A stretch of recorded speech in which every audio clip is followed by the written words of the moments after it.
Hi students, how are you? I am your Professor Maria Chow, and I'm really pleased to have a special guest with me today.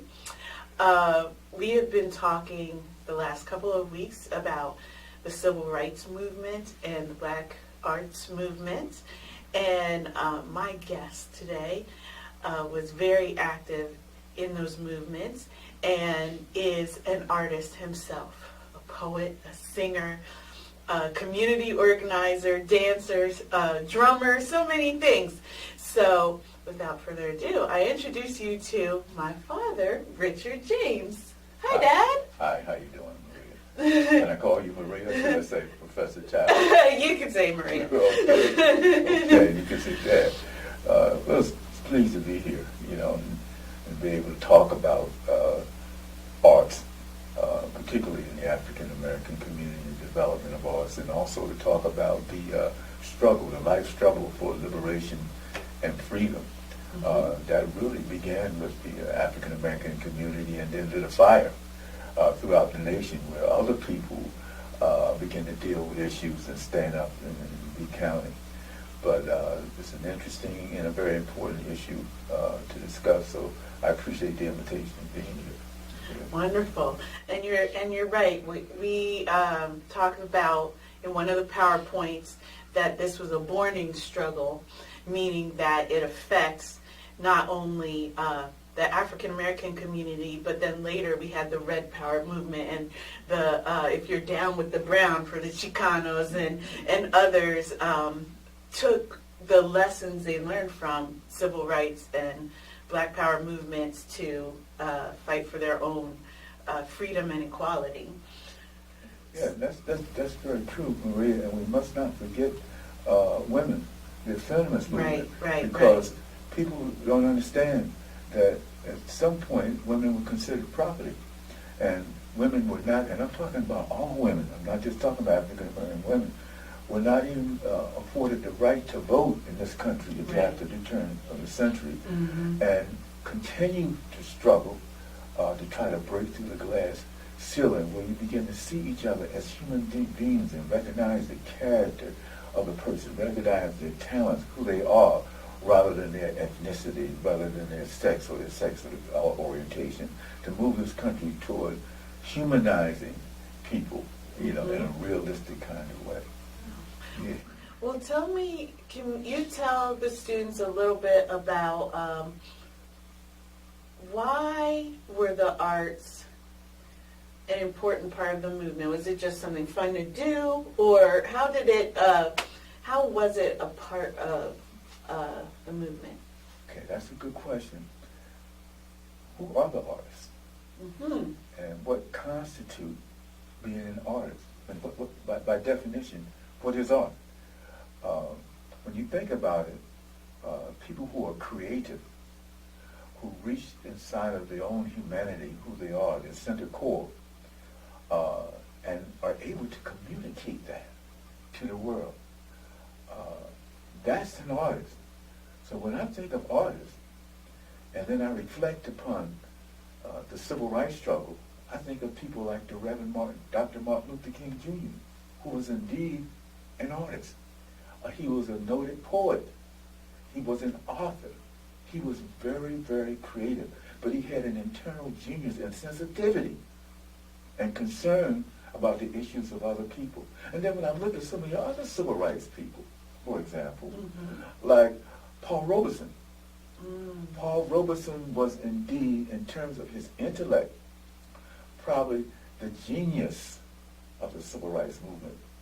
For example, in terms of his art, you may have heard of The Emperor Jones, which was a great movie, a great play. That was Paul Robeson. When you think of the Bassano voice, Paul Robeson had a tremendous voice. He was indeed great as an artist, but he also, during the 40s and during the 50s, was the most noted, the most significant leader for liberation within this country. So when we take a look at both movements, the so-called art movement, the so-called civil rights movement, then we see a blending of the two. And I'll just mention one other. A man that says, I wear the mask that grins and smiles, that hides my cheeks and hides my eyes. But let the world think otherwise. I wear the mask. Okay. Great poet, Yeah. noted poet, but a man also concerned with change within the black community. Yes. So poetry, film, we've talked a lot about music. Yes. And also the chapter that the students have just read is about theater in the Black Arts Movement and how it was organic. Can you talk a little bit about that? How it kind of came from the people? There was a great playwright by the name of Leroy Jones, noted on and off Broadway. He changed his name to Amir Baraka. Omari Tarajai, yes. Amir Baraka was from the city of New Jersey. Great playwright, established as one of the most renowned African-American playwrights of his day, and then geared his life to bringing about social change. A young lady by the name of Mae Jackson, who back in the 60s was a noted and great poet. She wrote a Cora poem. Can I poet with you, Leroy? Can I poet for a little while? Can I poet with you, Leroy? And that was put on as an off-Broadway play. Was it called Can I Poet With You? Yes. Oh, I have Can to I poet with you? Can I poet for a little while? It was, renowned, well known during that particular era. But what I'm trying to say is the poets, the playwrights, the artists, the civil rights activists were, in a sense, one and the same. E.W. Du Bois. W.B. Thank you for the correction. W.E. Du Bois. Thank you for that. Great author, great civil rights leader, created the NAACP. He died in Ghana, in Africa. He was working on the Encyclopedia Africanus. Great writer, poet. He wrote a book called Philadelphia Negro. He wrote many works. And also was, during his day, during the turn of the century, was the most pronounced leader of the civil rights struggle. Right. And first African-American at Harvard as well. Yes. W.E.B. Du Bois. Yes. So many different arts and theater. I read or I heard Sonia Sanchez speak and say that they would just get kids from the neighborhood and say, "Hey, come here," and give them a script and paint something on the brick wall and then do a play right there in the street. I can get lost in Sonia Sanchez and talking about Sonia Sanchez. I don't know of any more sensitive, more creative leader of the civil rights struggle, and thank God she is still with us today. Yes. Sonia Sanchez had her own voice. No one has captured how Sonia writes. She has her own style, own presentation. I was blessed to become a friend of Sonia's during the struggle. I was a member of an organization called the Black Communicators, and this was communication people from the Northeast, basically, and who came together to fight some of the racism and bigotry in broadcasting. And we also supported artists like Sonia Sanchez and Nikki Giovanni and some of the other Reeves and some of the others. But Sonia Sanchez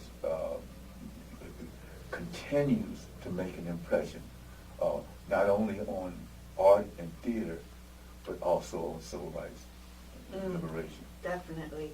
I had the honor to meet her a few times, but Yes. to speak with her in February I saw her, and I was telling her about my project, the American Griot Project, my oral history project, and she said she'd be happy to speak with me about that because she looked me in my eyes. She said, "You people have to take up the struggle." Yes. She said, "This is not new. We've seen this before, Yes. but it's your turn now."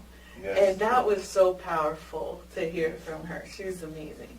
Yes, She is amazing. Her ability to communicate, her humility in context with her greatness, her ability to reach out and touch someone, to be able to share and really appreciate someone in spite of her own greatness. She doesn't put herself up here. She really doesn't. She doesn't. Everybody's sister or brother. That's exactly right. Yeah, she's wonderful. Yes, she is. Well, lastly, can you tell us a little bit about your part in the arts and some things you have published and what you did during this movement? Well, I have a brother named Samuel James. Mm-hmm. Sam was indeed an artist. He was a creative artist. He was a wood sculptor. He was a painter, and he was a poet. Mm-hmm. And I was his baby brother. And I used to tell around him, reading his books, trying to mimic his artwork.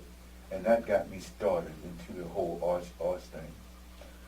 My father was a strong civil rights movement person. He was a believer in Paul Robeson. And he always talked about it. Paul Robeson was here, things would be different. So that ignited my interest in it. So I spent a lifetime doing two things. One, being creative. I dabbled in painting and drawing and art. Mm-hmm. Constantly writing poetry. I've been blessed to have published 6 books. Most of them, 4 of them were self-published. The other 2 were published, by a publisher out of Wilkes-Barre, Pennsylvania. But for me, the blending of the art and the movement happened naturally. One thing that we did when I was very, very young, myself and a young brother by the name of James Theodore Reed, we call him Teddy, we created the Chester Repertoire Theater. Mm. And out of that, we would pull together whites, blacks, people of different ethnic groups, and we would do performances. And much of our topic matter had to do with our condition, our liberation, as well as love and romance and that kind of thing. One of our greatest artists was by a man by the name of Tom Jackson. Tom Jackson was one of the most creative artists that I've seen before and since. He's the elder brother of Eric Jackson, who is a local minister, activist, artist, a beautiful human being. So with me, art and civil rights walk hand in hand for a very long time. Mm-hmm. And I would be remiss not to say something about our dear friend Toby Young and what he contributed during that time period with the radio and Soulville Records. Toby Young, I think of 2 things, sensitivity and strength. Mm. Toby indeed was one of the strongest, most willful human beings that I ever met, and one of the most sensitive. He was an ex-veteran. When I first came to Harrisburg in 1966, Toby was very, very active in music. He also was a great singer. Toby would sing, and Toby had a record shop, I think it was on Regina Street in Harrisburg. He also had a radio program called Echoes of Glory on WKBO, radio. He befriended me. He and his sister Vi befriended me early on, and Toby and I worked together. Let me just mention one incident, one thing that happened, not to get too verbose. Toby was a good friend of James Brown. James Brown used to talk about on a good foot, Brown was called the Godfather of Soul. Yes. And had a number of concerts, particularly you would have them at the Zimbo Moss and different places. And we had a problem because there were constant fights between different sections of the city in Harrisburg, between South Harrisburg and Uptown Harrisburg and the Hill. And I worked closely with the gangs. You know, I had community workers, and I had developed a martial arts class, a boxing team, a basketball team. And so Toby came to me and said, man, he said, I'm having problems with these kids tearing the place up. Can we get together? I said, yeah, let's do it. So I called a gang summit. Interesting. And we got the gangs from all over town. We set them down with Toby. And we talked to him. We talked about the shows and how we want to bring entertainment to the city, but we can't continue to bring entertainment if you're going to tear things up. I said, now, you guys, you gentlemen are the leaders in your community. And it's up to you to keep it secure. So what we want to do is to pull together a team of folks. And we're going to give you special jackets that you can wear. And we want you to provide security for our shows. Oh, you want to do that? Yeah, right on, man. I can do that. I'm with that. We pull together. Now, we have to create a pact now. We have to be able to trust each other.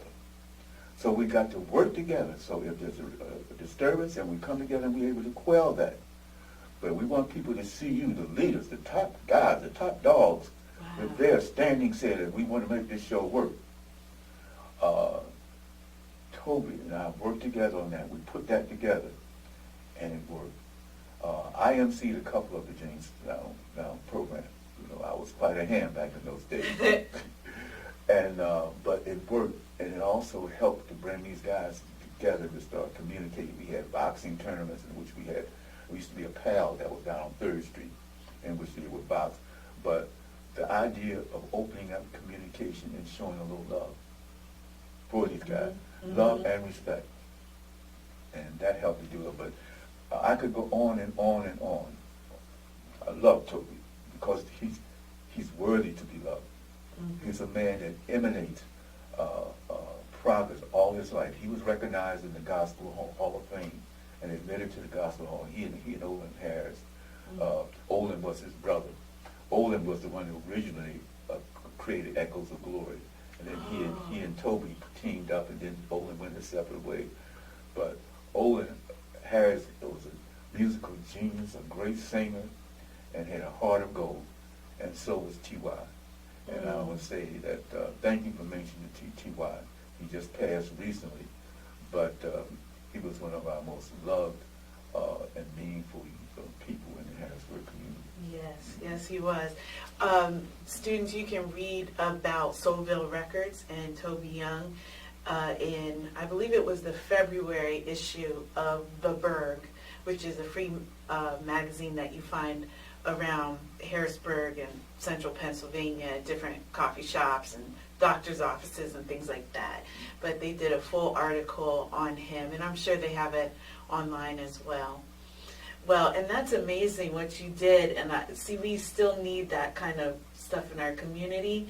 And what is, the way I know it was impactful was that anytime I meet people in the community and they know that I am Richard James's daughter, and some of them were those kids, and they always talk about you with tears in their eyes and how much you changed their life. So, and it's beautiful, and this happened multiple times. So I know that the things that you and Toby and other folks in the community did really impacted individuals and very important. So I thank you, because I wouldn't be here at all in existence, but also like in the position that I am, where I am, if it wasn't for the work that you did. So I thank you for that. Thank you, Maria. And it's an honor and a pleasure to be your father.